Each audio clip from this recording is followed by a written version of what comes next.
Kami persilakan Pak Prabowo dan Mas Gibran untuk menuju podium. Waktunya kurang lebih 10 menit, Bapak. Kami persilakan untuk rekan-rekan media, dimulai dari sekarang. Baik, saudara-saudara sekalian, terima kasih. Saya ingin menyampaikan beberapa hal. Pertama, terima kasih kepada masyarakat. Terima kasih kepada KPU yang telah menyelenggarakan debat dengan kualitas yang baik. Juga terima kasih teman-teman media. Ya. Tadi boleh saya komentar sedikit. Saya agak sedikit kecewa dengan kualitas, terutama narasi yang disampaikan oleh paslon-paslon yang lain. Menurut saya mereka pertama datanya banyak yang salah, keliru. Kedua, masalah pertahanan ini mau dipakai sebagai bahan mencari poin politik yang menurut saya untuk sebuah negara, untuk negarawan tidak boleh. Pertahanan adalah sakral dan tadi kalau tidak salah ada paslon yang mengatakan untuk pertahanan tidak ada rahasia.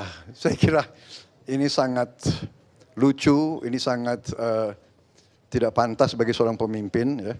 Justru masalah pertahanan, keamanan itu syarat dengan hal-hal rahasia.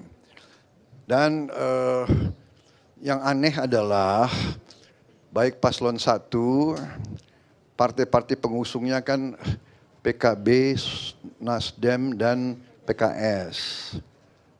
Kemudian pengusung untuk paslon 3 adalah PDIP. Dan P3 mereka semuanya ada dalam Komisi 1 DPR.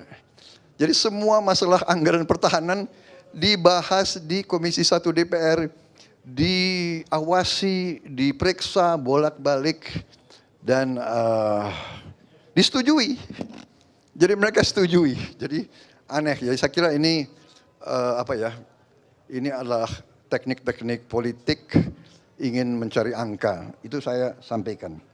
Yang pertama, kalau kita tujuannya mengabdi, kita harus memberi data yang benar. Jangan menyesatkan rakyat dan jangan provokasi dan jangan menghasut. Kedua, kita harus negarawan. Keselamatan bangsa di atas semua. Kita butuh kerukunan keselamatan. Jangan karena ambisi ingin jadi presiden, ingin jadi wakil presiden, seenaknya bicara. Ya, ini saya kira tidak pantas. Saya terus terang aja saya agak kecewa. Tapi sudahlah, tidak apa-apa. Saya percaya dengan rakyat, kami di depan rakyat yang punya akal, rakyat punya hati, rakyat yang akan menilai. Ya, saya kira demikian. Mengenai Palestina kita tegas, kita mendukung. Presiden sudah memberi petunjuk kepada saya. Setiap saat PBB minta, kita siap mengirim pasukan perdamaian, kita siap mengirim kapal rumah sakit, dan kita terus sampai sekarang pun melakukan kontak sama Mesir, kontak sama negara-negara yang berkepentingan di daerah situ. Saya kira prestasi Kementerian Pertahanan sangat jelas di bawah kepemimpinan saya.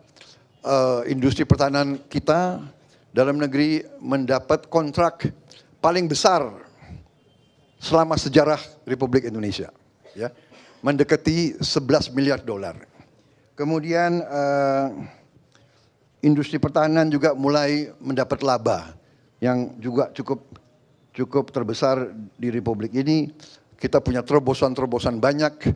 Kita membangun kita bangun 24 rumah sakit, 25 rumah sakit di seluruh Indonesia dalam kurun waktu masa kepemimpinan saya. Kemudian kita membangun 4 fakultas di bidang sains, teknologi, engineering, matematika, fisika, kimia, biologi.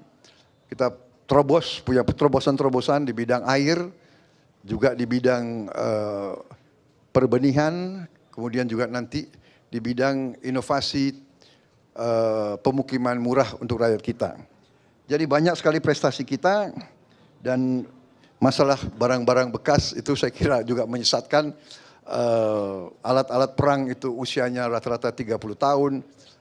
Yang penting adalah usia pakai, flying hours, sailing hours, dan tentunya kita ingin yang terbaik, kita ingin termodern, tapi kenyataannya kadang-kadang kita perlu untuk memiliki alat-alat menutupi kekurangan sekarang. Saya kira intinya itu yang ingin saya sampaikan ya. Saya kira sudah jelas penjelasan saya. Mungkin Mas Gibran mau tambah? Tidak ada? Baik, saya kira tidak perlu tanya jawab ya, sudah jelas ya. Nanti pada saat kesempatan lain kita bisa lebih enak, lebih leluasa. Ya. Hah? Oh, dia nggak datang ke saya lebih tua dari dia. Saya lebih senior dari dia. Ya, oke, terima kasih. Soal konflik di Gaza doang Pak, sedikit Pak. Baik, terima kasih Pak Prabowo, Mas Gibran. Jangan pergi. Baik, dengan demikian berakhir sesi press con kita Q&A. Terima kasih rekan-rekan media. Wassalamualaikum warahmatullahi wabarakatuh.